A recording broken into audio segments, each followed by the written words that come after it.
Une légende de Lilith, la gardienne des ombres. Il y a bien longtemps, bien avant que les hommes ne gravent leur histoire dans la pierre, le monde était divisé entre la lumière et l'ombre. Chaque royaume avait ses lois, ses rois et ses gardiens.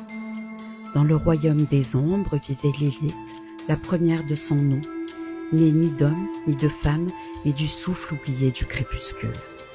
Lilith n'était pas maléfique comme certains le prétendent. Elle était gardienne, celle qui veillait à l'équilibre, tandis que la lumière brillait sans cesse, menaçant d'engloutir les mystères du monde. Elle était celle qui rappelait aux vivants que l'ombre aussi avait sa place, que le silence, la nuit, le rêve étaient nécessaires. Mais les hommes, en leur cœur orgueilleux, ne comprenaient pas cela. Ils craignaient ce qu'ils ne voyaient pas et ils commencèrent à maudire l'ombre. Les prêtres de la lumière dirent que Lilith était un démon, qu'elle séduisait les âmes pour les perdre, et les siècles passèrent, et on oublia sa vraie nature. Or, une nuit, alors que la lune était noire et le monde plongeait dans un silence total, un jeune homme nommé Harel se perdit dans une forêt ancienne. Guidé par une voix douce comme le vent dans les feuilles mortes, il arriva au pied d'un arbre gigantesque, plus vieux que les montagnes elles-mêmes. Là, une femme l'attendait. Ses yeux étaient noirs mais brillaient comme des étoiles. Ses cheveux flottaient autour d'elle comme une cape vivante. Elle dit s'appeler Lilith et lui offre l'hospitalité de l'ombre. Harel, d'abord effrayé, ressentit en elle une paix étrange. Elle lui parla de la naissance du monde, du rôle oublié des ténèbres, de la beauté du doute et du silence.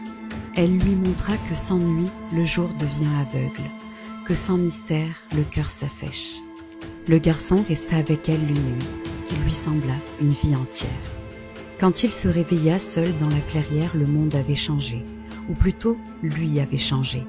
Il n'avait plus peur de l'obscurité, il comprenait. Harel devint conteur puis sage. Il ne révéla jamais entièrement ce qu'il avait vu, mais ses récits étaient emplis de respect pour l'invisible. On disait qu'il avait reçu le don de Lilith, la capacité de voir le vrai visage des choses, même caché derrière un sourire ou une lumière éclatante. Mais Lilith, elle, disparut à nouveau dans les limbes de la légende.